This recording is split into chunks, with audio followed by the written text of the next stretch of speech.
नमस्कार। आपके अपने YouTube चैनल हिंदी भाषा और साहित्य में मैं विशाल कुमार फिर से आपका स्वागत करता हूं और आज मैं उपस्थित हूं रामधारी सिंह दिनकर जी के एक प्रसिद्ध खंड काव्य कुरुक्षेत्र से कुछ अंश का भावार्थ लेकर।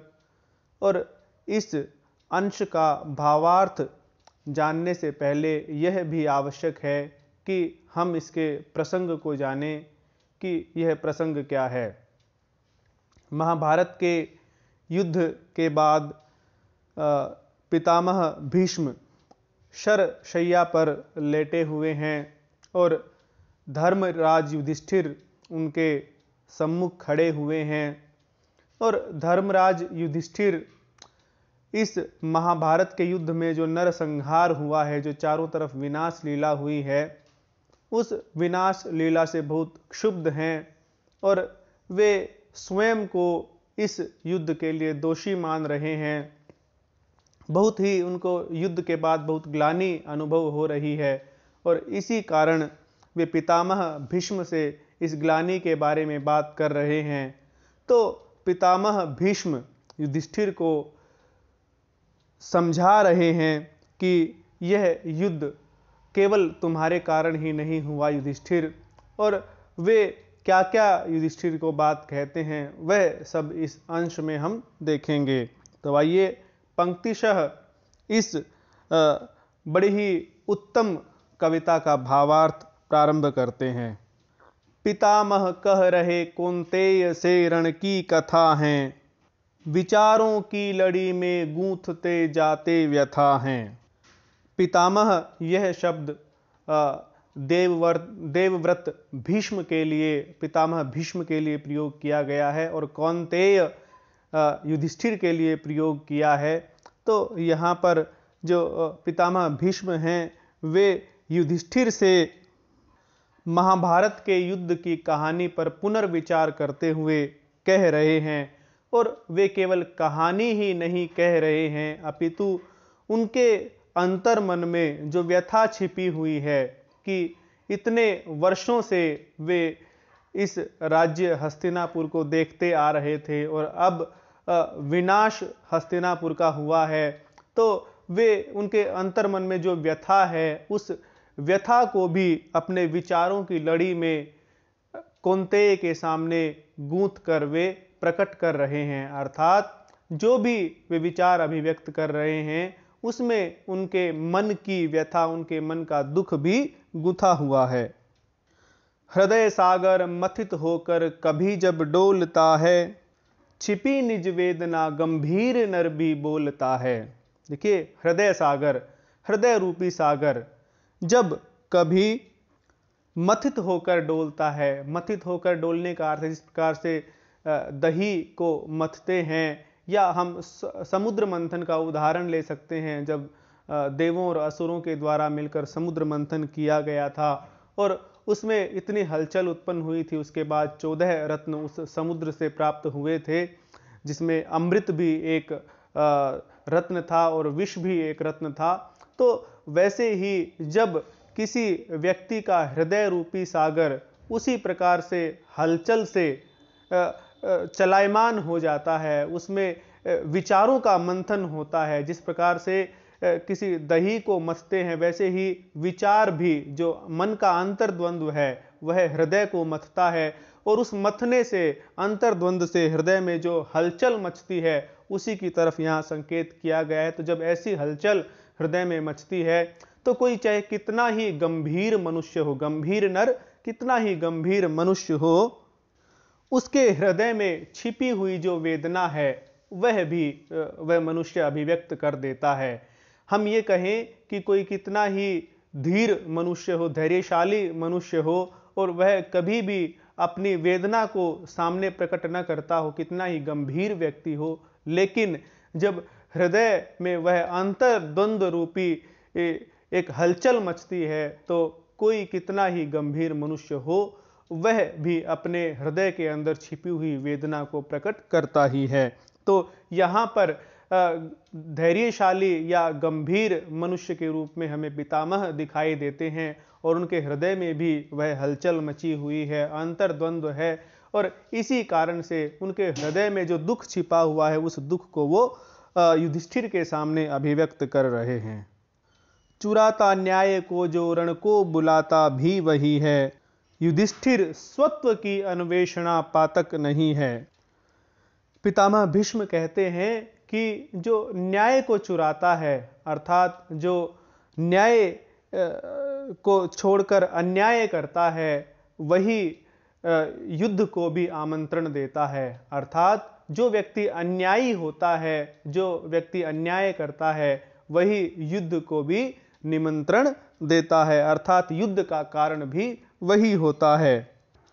हे युधिष्ठिर, स्वत्व यानी स्वतंत्रता और अन्वेषणा, अन्वेषणा कहते हैं खोज, तो स्वतंत्रता की खोज कोई पातक यानी कि पाप नहीं है। यह बात पितामह भीष्म युधिष्ठिर को क्यों कह रहे हैं? क्योंकि युधिष्ठिर को स्वयं पर ग्लानि हो रही है कि वे युद्ध का कारण बने, और उनकी इसी ग्लानि को दूर करने के लिए पितामह भीष्म कहते हैं कि हे युधिष्ठिर, जो अन्यायी व्यक्ति होता है युद्ध का कारण भी वही होता है, और स्वतंत्रता की खोज करना और स्वतंत्रता की खोज करने में यदि किसी को युद्ध करना पड़ जाए तो वह पातक नहीं होता। उनके कहने का अभिप्राय यह है कि अन्याय दुर्योधन ने किया था और इसलिए युद्ध का कारण दुर्योधन है, और तुमने तो अपनी जो स्वतंत्रता है, अपना जो आत्मसम्मान है, उसकी रक्षा के लिए युद्ध किया है, और आत्मसम्मान की रक्षा के लिए युद्ध करना, अपने आत्मसम्मान की खोज करना,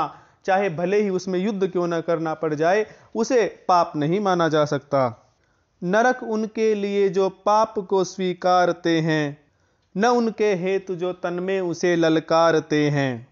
हे युधिष्ठिर, नरक तो उन सब के लिए है, अर्थात पाप के भागी तो वे सब हैं जो अन्याय को चुपचाप सहन कर लेते हैं, बल्कि उनके लिए कोई नरक नहीं है, कोई पाप नहीं है जो अन्याय को ललकारते हैं, अन्याय को चुनौती देते हैं, अन्याय को चुनौती देकर उसका सामना करते हैं। बिल्कुल वही बात यहाँ पर पितामह भीष्म भी कह रहे हैं कि अन्याय सहना अन्याय करने से बड़ा पाप होता है। तो यही बात पितामह भीष्म कह रहे हैं कि जो व्यक्ति अन्याय को चुपचाप सहता है वही नरक का भागी होता है, वही पाप का भागीदार होता है, और जो उस अन्याय को चुनौती देकर उसका सामना करता है वह पाप का भागी नहीं होता है। सहज ही चाहता कोई नहीं लड़ना किसी से, किसी को मारना अथवा स्वयं मरना किसी से। अब भीष्म कहते हैं कि बड़ी सरलता से कोई भी व्यक्ति यह नहीं चाहेगा कि वह किसी से युद्ध करे या स्वयं किसी का वध करे या स्वयं किसी के द्वारा वध कर दिया जाए, क्योंकि युद्ध में तो दो ही स्थितियां होती हैं, या तो कोई किसी का वध हो जाता है या कोई एक दूसरा दूसरे का वध कर देता है। तो युद्ध वास्तव में सहज रूप से कोई नहीं चाहता है। वह तो जब बिल्कुल विवश हो जाए, व्यक्ति बिल्कुल ही मजबूर हो जाए, तभी युद्ध हो सकता है। इतनी सरलता से युद्ध कोई भी नहीं चाहता, न कोई स्वयं मरना चाहता है और न ही वह किसी को मारना चाहता है। नहीं दुशांति को भी तोड़ना नर चाहता है, जहां तक हो सके निज शांति प्रेम निभाता है। यहाँ पर दुशांति इस प्रकार के शब्द का प्रयोग किया गया है। देखिए, शांति तो बिल्कुल एक पीसफुल एनवायरनमेंट जिसको हम शांति ही कहते हैं वही होता है, लेकिन दुशांति का क्या अर्थ है? वह शांति जो कि स्वयं को रोक कर बनाई गई हो। देखिए, एक तो वह शांति होती है कि मन मुटाव ना हो किसी के भी बीच में, मनुष्यों के बीच में, और चाहे हम विश्व में देशों की बात कर ले, देशों के मध्य मन मुटाव ना हो तो उसे पूर्ण शांति कहेंगे। लेकिन दुशांति क्या होती है कि देशों के बीच में मन मुटाव भी है, लोगों के बीच में मन मुटाव भी है, जो एक दूसरे राज्य हैं उनके बीच में मन मुटाव भी है, लेकिन फिर भी वे किसी न किसी कारणवश शांति बनाए हुए हैं। मन मुटाव होने के बाद भी, मतभेद होने के बाद भी वे शांति बनाए हुए हैं, तो उसे ही दुशांति कहा जाएगा। तो ऐसी ऐसी जो दुशांति है उसको भी मनुष्य नष्ट नहीं करना चाहता, उस शांति को भी भंग नहीं करना चाहता है। पहले तो मनुष्य यही सोचता है कि चलिए कोई बात नहीं, मन मुटाव है या भेदभाव है, तो वह यदि उसमें भी अगर इस तरह से युद्ध ना हो और दुशांति ये बनी रहे तो ही लाभ है, और उस दुशांति को कोई भी भंग नहीं करना चाहता। जहां तक हो सके, जहां तक संभव हो सकता है, मनुष्य शांति और प्रेम जो होना चाहिए उसका निर्वाह अवश्य ही करता है। हम महाभारत के युद्ध में भी ऐसा देखते ही हैं कि कृष्ण शांति संदेश लेकर हस्तिनापुर की राजसभा में गए थे, और वहां उन्होंने यह तक भी कह दिया था कि यदि आप हमें आधा राज्य न दे सकें तो आप हमें केवल 5 गांव ही दे दीजिए, और जो 5 पांडव हैं वे इन 5 गांवों से ही संतोष कर लेंगे और युद्ध टल सकेगा। यही बात पितामह भीष्म भी यहाँ कह रहे हैं कि कोई भी मनुष्य इतनी सरलता से दुशांति को भी भंग नहीं करना चाहता है, और वह पूरा पूरा प्रयत्न करता है कि यह शांति और प्रेम निरंतर बना रहे। मगर यह शांति प्रियता रोकती केवल मनुज को, नहीं वो रोक पाती है दुराचारी दनुज को। अब पितामह भीष्म कहते हैं कि जो यह शांति की प्रक्रिया है या शांति के जो प्रयास हैं, यह केवल मनुष्य, जो जिस व्यक्ति में मनुष्यता के गुण होते हैं उसी को उद्वेलित करती हैं, और इस शांति के बारे में केवल वे ही लोग सोचते हैं जिनमें मनुष्यता के गुण हो, और जो अन्यायी और जिनमें दैत्य प्रवृत्ति के गुण हो, जिनमें राक्षसों के समान गुण हो, जिनमें अन्याय और अत्याचार की प्रवृत्ति हो, वे इस शांति को महत्व नहीं देते, अर्थात उन्हें यह शांति के प्रस्ताव रोक नहीं पाते। बिल्कुल यह महाभारत के युद्ध से ही स्पष्ट है कि पांडवों ने शांति का प्रयास किया, और बाद में अर्जुन ने भी जिस प्रकार से गांडीव रख दिया था कि मैं युद्ध नहीं करूंगा, वह भी युद्ध से ही भयभीत होकर उसने यह कहा था कि इसमें नरसंहार होगा।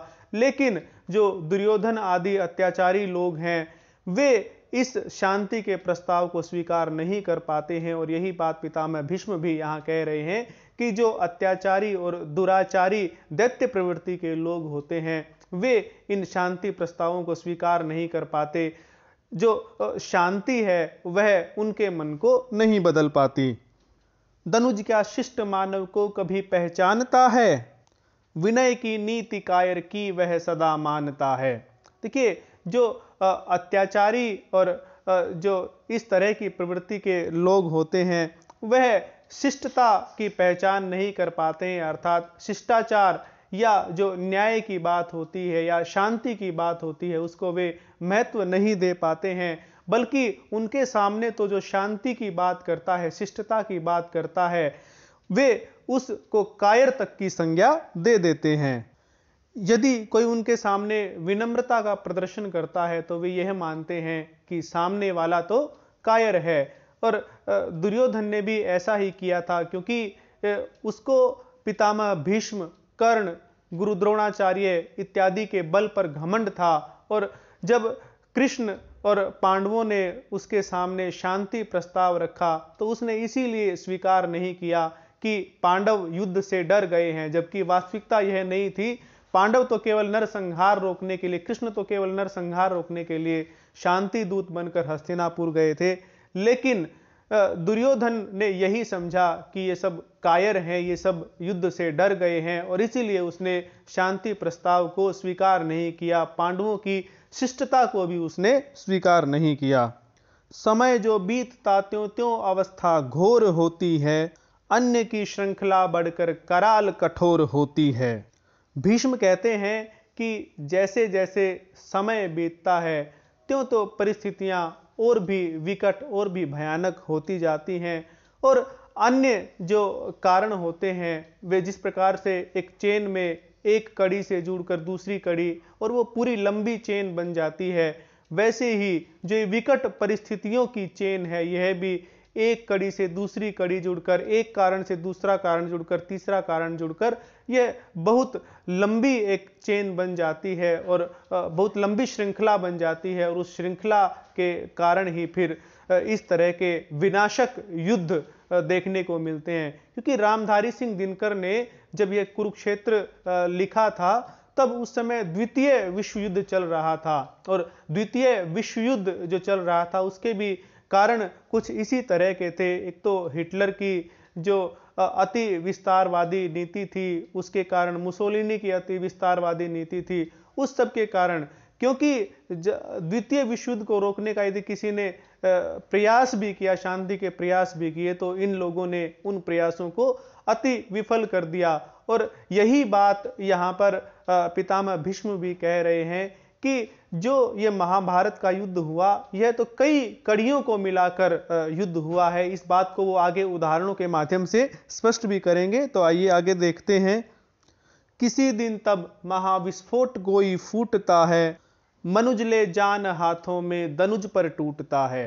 और जब ये श्रृंखला इतनी बढ़ जाती है कि उसका कोई समाधान नहीं हो पाता, तब जो ये आग जो भड़की हुई थी आग, यह महाविस्फोट के रूप में एकदम सामने आती है। और इसके बाद जो मनुष्यता वाले गुण हैं या जिन लोगों में मनुष्यता के गुण हैं, वे मनुष्य ऐसे दुराचारी और अत्याचारी दैत्य प्रवृत्ति के लोगों पर टूट पड़ते हैं।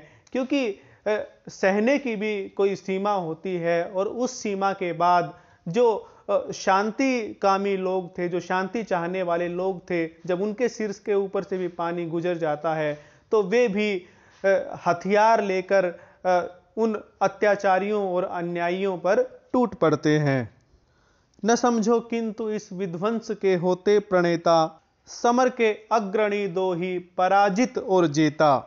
युधिष्ठिर, लेकिन तुम्हें यह नहीं समझना चाहिए कि जो इतने बड़े विनाशक युद्ध होते हैं, उन विनाशक युद्धों के कोई प्रणेता होते हैं कि, और उन प्रणेताओं में केवल तुम्हें यही नहीं समझना चाहिए कि केवल एक तो जीतने वाला और एक हारने वाला, केवल ये दो ही उस युद्ध के कारण होते हैं, उस युद्ध को प्रारंभ करने वाले होते हैं, उस युद्ध के मुख्य कारण ये ही होते हैं। कहने का भाव यह है कि जिस प्रकार से महाभारत के युद्ध में मुख्य रूप से कौरवों का नेतृत्व दुर्योधन कर रहा था और पांडवों का नेतृत्व युधिष्ठिर कर रहे थे, तो यह नहीं कहा जा सकता कि केवल दुर्योधन और युधिष्ठिर ये दो ही केवल युद्ध के कारण हैं। अपितु यह तो ऐसा है कि दुर्योधन के साथ जितने भी थे वे सब भी उस युद्ध के कारण हैं, और युधिष्ठिर के साथ जितने भी थे वे सब भी उस युद्ध के कारणों में गिने जाने चाहिए। केवल युधिष्ठिर और केवल दुर्योधन, इनको ही युद्ध के दोष का कारण नहीं ठहराया जा सकता।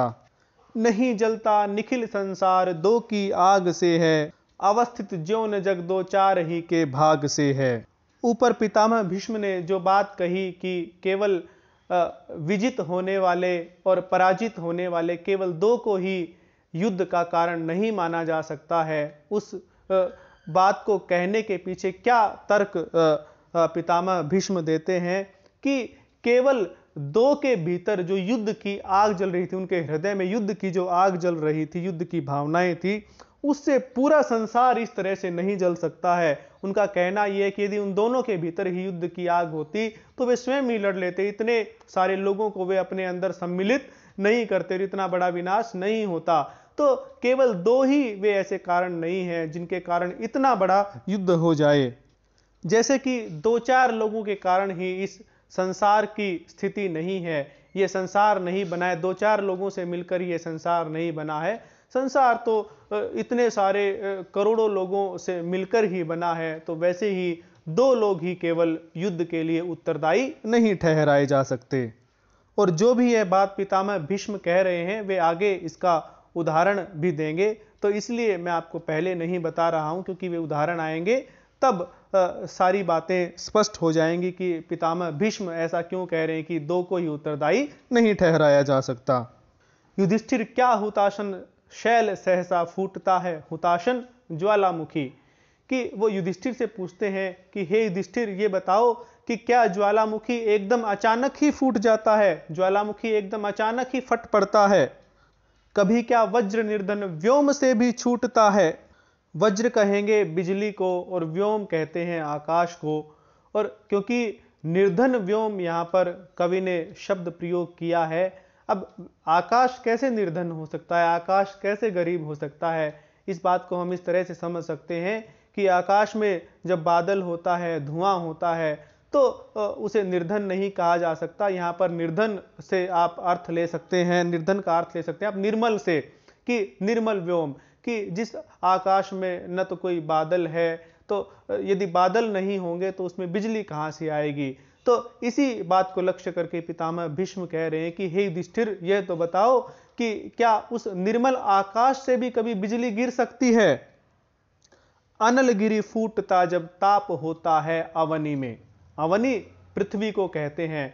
तो उत्तर भी यहाँ पर पितामह भीष्म स्वयं ही दे रहे हैं कि अनलगिरी की आग, और गिरी यानी पर्वत, पर्वत से आग तभी निकलती है जब पृथ्वी के अंदर यानी कि पृथ्वी में जब तापमान ऊष्मा बढ़ती रहती है, तब वह सहसा पृथ्वी की सतह को फाड़कर ज्वालामुखी के रूप में बाहर निकलती है। अचानक ही वह ज्वालामुखी की अग्नि नहीं भड़क उठती है, बल्कि वह तो कई दिनों से उस पृथ्वी के अंदर ऊष्मा इकट्ठी होती रहती है, तापमान बढ़ता रहता है, और जब पृथ्वी की सतह उसको सहन नहीं कर पाती तो वह ज्वालामुखी के रूप में फट पड़ती है। यह सामान्य सा सत्य हम लोग सभी जानते हैं, क्योंकि हम सब ने विज्ञान भी पढ़ा हुआ है। और ज्वालामुखी जो फटने की प्रक्रिया होती है वह यही होती है कि पृथ्वी के अंदर जो लावा है वह इकट्ठा होता रहता है, तापमान बढ़ता रहता है, और जब अत्यधिक दबाव बढ़ जाता है, अत्यधिक उष्मा बढ़ जाती है, तो पृथ्वी की सतह उसको नहीं रोक पाती और वह ज्वालामुखी के रूप में फट पड़ता है। और यही बात पितामह भीष्म समझा रहे हैं कि यह जो महाभारत का युद्ध रूपी ज्वालामुखी एकदम फटा था, यह अचानक ही नहीं हुआ, अपितु यह तो बहुत दिनों से वो जो एक युद्ध की आग थी वह भड़क रही थी, और जब वह इस संसार में नहीं समा सकी तो वह युद्ध के रूप में फूट पड़ी। कड़कती दामिनी विकराल धूमाकुल गगन में। धूमाकुल यानी कि धुएं से युक्त या बादल से युक्त, यहां पर कहेंगे कि जो बिजली है वह आकाश में वैसे ही नहीं कड़कती है, बिजली आकाश में वैसे ही नहीं दिखाई देती है, अपितु जब आकाश में बादल होते हैं, बादलों से युक्त आकाश में ही बिजली भी कड़कती है, या आकाश से युक्त बादलों से ही बिजली गिर सकती है। स्वच्छ आकाश से बिजली कभी भी नहीं गिर सकती। वैसे ही यह महाभारत का युद्ध भी केवल वैसे ही नहीं हुआ कि कहीं पर किसी तरह की युद्ध की भावनाएं नहीं भड़की थी और दो चार लोगों ने मिलकर ही इस युद्ध को एक अंजाम तक पहुंचाया, बल्कि यह तो जो पूरा संसार रूपी आकाश है, इसमें युद्ध रूपी बादल, युद्ध की आग रूपी बादल, युद्ध की भावना रूपी बादल जो है वो छाए हुए थे, और उसी के कारण यह युद्ध रूपी बिजली जो है इस संसार पर गिरी है। महाभारत नहीं था द्वंद्व केवल दो घरों का, अनल का पुंज था इसमें भरा अगणित नरों का। अब भीष्म पितामह, जो मैं आपको पहले बात बता रहा था कि वे उदाहरण देंगे, और वही उदाहरण यहाँ पर प्रस्तुत करने जा रहे हैं कि ये जो महाभारत का युद्ध है केवल दो घरों के बीच की आपस की लड़ाई ही नहीं थी, कि हम ये कहें कि यह लड़ाई जो है कौरवों और पांडवों दोनों घरों के बीच की आपस की लड़ाई थी, बल्कि यह तो अगणित असंख्य जो मनुष्य थे उनमें जो एक युद्ध की आग भड़क रही थी, वह आग जो है पूंजीभूत हो गई, यानी इकट्ठी हो गई, और वह जो असंख्य लोगों के हृदयों में युद्ध की भावनाएं भड़की हुई थी वह इकट्ठी होकर इस महाभारत के रूप में परिणत होकर एकदम जो है इस संसार पर छा गई। न केवल यह कुफल कुरुवंश के संघर्ष का था, विकट विस्फोट यह संपूर्ण भारतवर्ष का था। कुफल यानी कि दुष्परिणाम, और यह महाभारत के युद्ध रूपी जो दुष्परिणाम अब पूरे संसार को प्राप्त हुआ है, यह केवल कुरुवंश के संघर्ष का ही दुष्परिणाम नहीं है कि कोई ऐसा कहे कि कुरुवंश ने जो आपस में संघर्ष किया उसके दुष्परिणाम स्वरूप यह महाभारत का युद्ध हुआ, बल्कि यह तो संपूर्ण भारतवर्ष में जो युद्ध की आग फैली हुई थी वही विस्फोट के रूप में हमें अपने सामने दिखाई देती है। युगों से विश्व में विश्वायु बहती आ रही थी, धरित्री मौन हो दावाग्नि सहती आ रही थी। अब पितामह भीष्म कहते हैं कि इस विश्व में तो कई युगों से ये जो युद्ध रूपी विष है, ये विषैली हवा जो है वो बहती आ रही थी, लेकिन पृथ्वी मौन होकर इस युद्ध रूपी दावाग्नि, दावाग्नि कहते हैं जंगल की आग को, इस युद्ध रूपी जंगल की आग को मौन होकर सहती आ रही थी। वह अभी तक मौन थी क्योंकि वैसी परिस्थितियां नहीं बनी थी कि उस दावाग्नि का प्रतिकार किया जा सके, लेकिन यह दावाग्नि तो भड़क ही रही थी, यह बात तो सत्य है।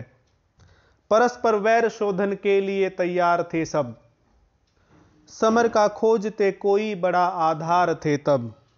वैर शोधन, वैर शोधन का अर्थ होता है अपने वैर को निकालना, अर्थात जिससे हमारा वैर है उससे अपना बदला लेना, प्रतिशोध लेना, उसे ही यहाँ पर वैर शोधन के शब्द के रूप में प्रयोग किया गया है।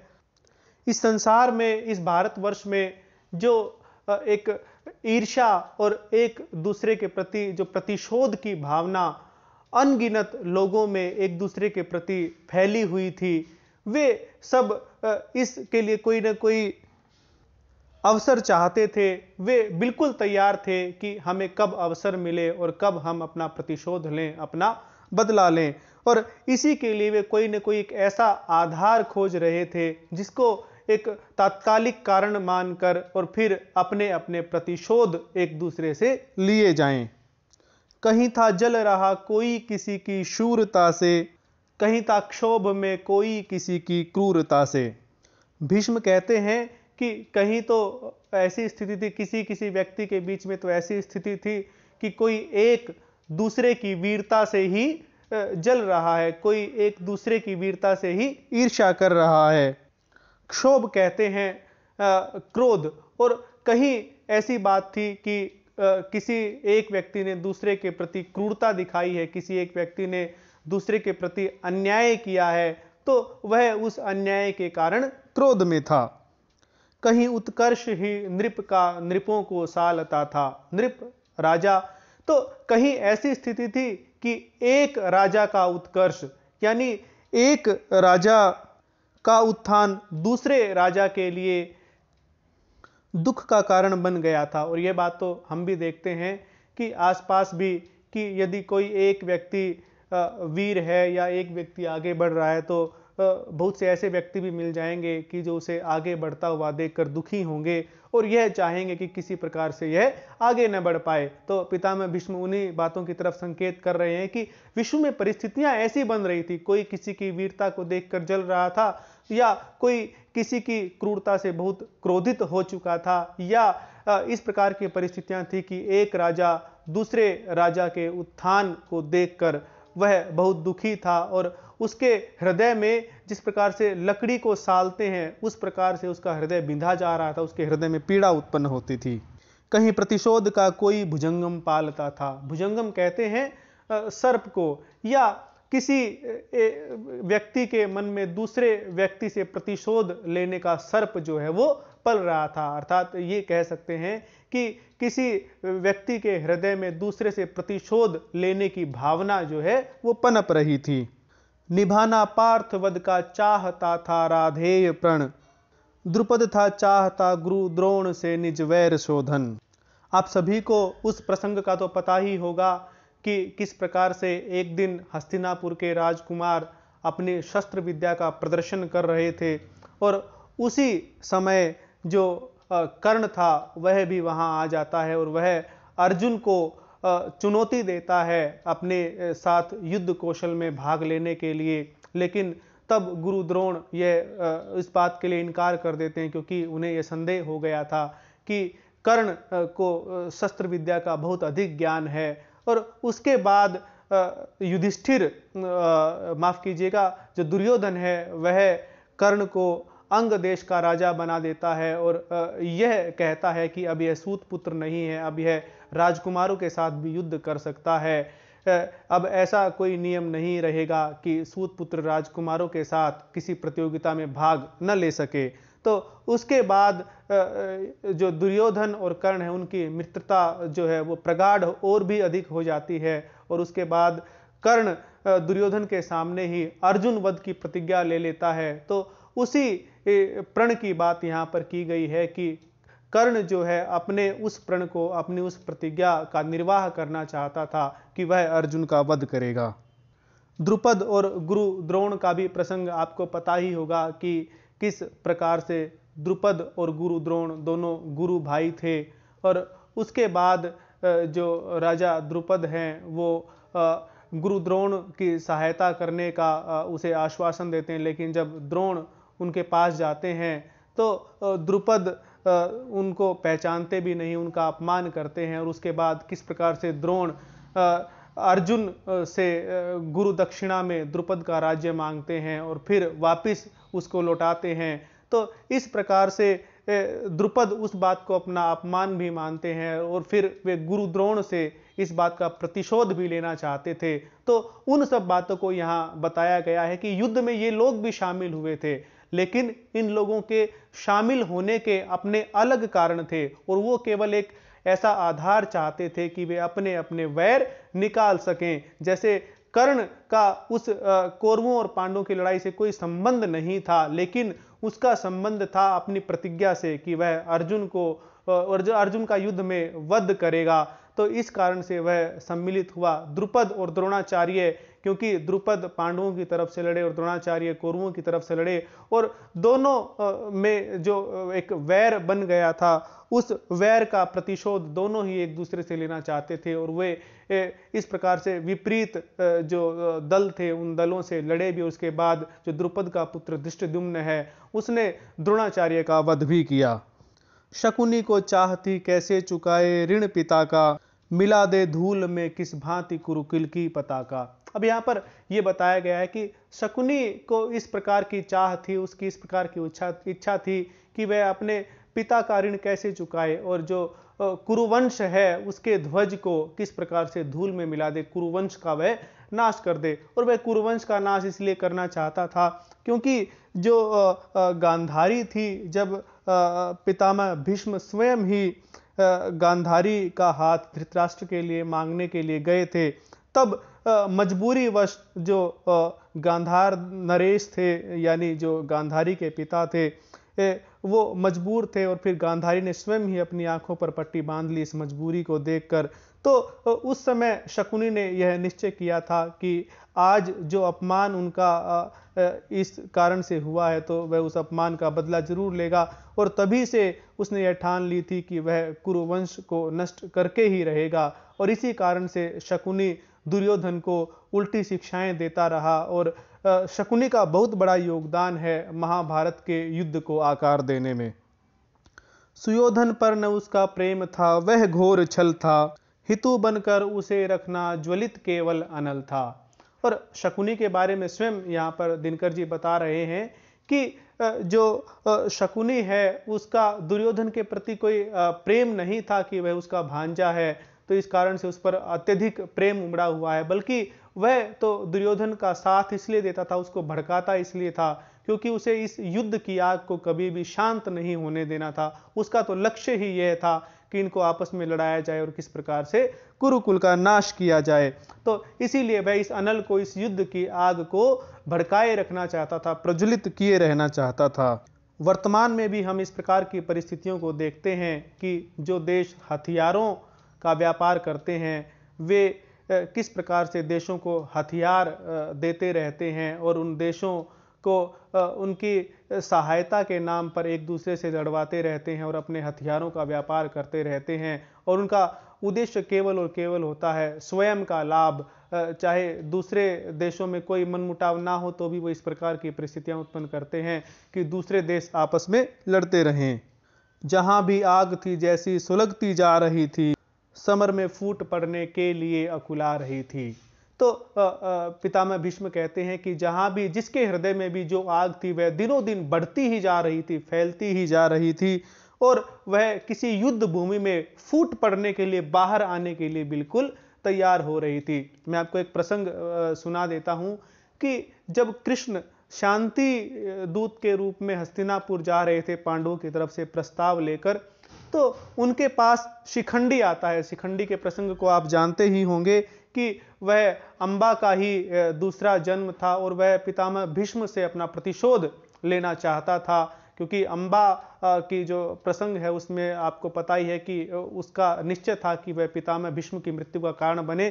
तो शिखंडी कृष्ण के पास जाता है और कृष्ण से पूछता है कि माधव मुझे ये बताइए कि क्या युद्ध होगा।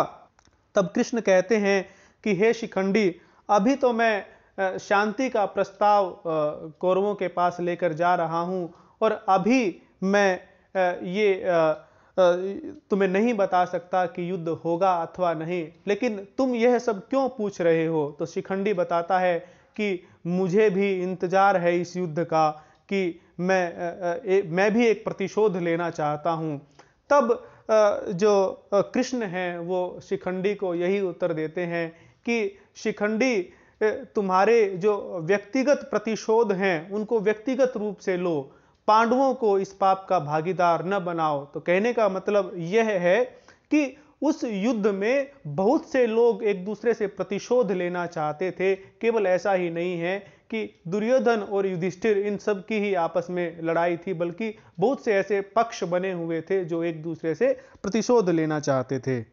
सुधारों से स्वयं भगवान के जो जो चिढ़े थे, कि श्री कृष्ण ने जो जो भी उस समय में, उस युग में, उस समाज में जो जो भी सुधार किए थे, उन सब से जो है, जो कुछ ऐसे लोग थे जो चिढ़ते थे उन सुधारों से। देखिए, सुधारों के पक्ष में सभी लोग नहीं होते हैं, सुधारों के पक्ष में कुछ ही लोग होते हैं जो अन्यायी हैं, जो अत्याचारी हैं, जो दुष्ट प्रवृत्ति के लोग हैं। वे सुधारों से खुश नहीं होते हैं, बल्कि अपितु वे सुधारों से नाराज रहते हैं। वे यह नहीं चाहते कि समाज में सुधार हो। तो कुछ ऐसे लोग थे जो कृष्ण के द्वारा जो सुधार किए गए थे उन सुधारों से वे नाराज थे, वे खिन्न थे।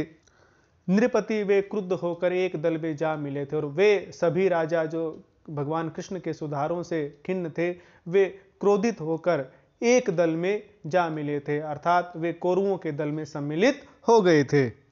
नहीं शिशुपाल के वध से मिटा था मान उनका। जब राजसूय यज्ञ कृष्ण ने राजसूय यज्ञ में शिशुपाल का वध किया था, तो पितामह भीष्म कहते हैं कि वह वध तो शिशुपाल का कृष्ण ने कर दिया था, लेकिन उस वध से जो इस प्रकार के राजा थे जो सुधारों को पसंद नहीं करते थे, उन सब का अभिमान, उन सब के अंदर जो बल का अभिमान था वह तब मिट नहीं गया था, बल्कि दुबक कर था रहा धुंधुआ, द्विगुण अभिमान उनका। धुंधुआना क्या कहते हैं कि वह सुलग रहा था। धुंधुआना या अर्थात सुलगना, कि भले ही उस समय कृष्ण ने शिशुपाल का वध कर दिया हो, लेकिन जो उनका अभिमान था वह एक समय के लिए शायद भय के कारण दुबक गया था, लेकिन अंदर ही अंदर वह जो उनका अभिमान था, बल का जो अभिमान था, या जो प्रतिशोध की भावना थी, या जो ईर्ष्या की भावना थी,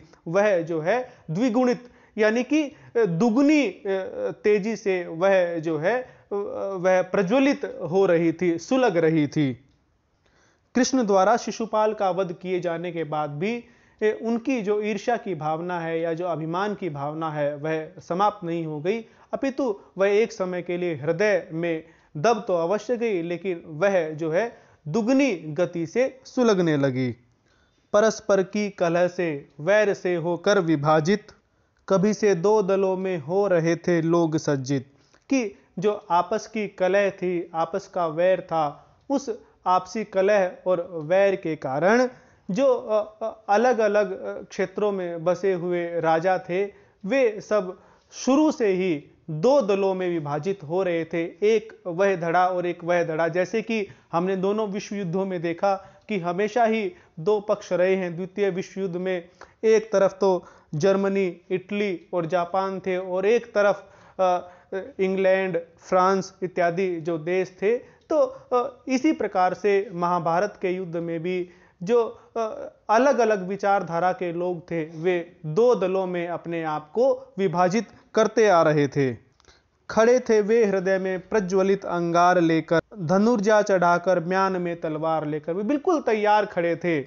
वे अपने उनके हृदय में ईर्ष्या, प्रतिशोध, बदले की आग थी और उनके हाथ में तलवार थी और अपने धनुषों पर वे डोरी चढ़ाकर खड़े हुए थे। अर्थात कहने का भाव यह है कि वे सभी युद्ध के लिए पूरी तरह से तैयार थे। दो दलों में विभक्त हो गए थे कि कब युद्ध प्रारंभ हो और कब वे अपना अपना प्रतिशोध, अपना अपना बदला एक दूसरे से लें।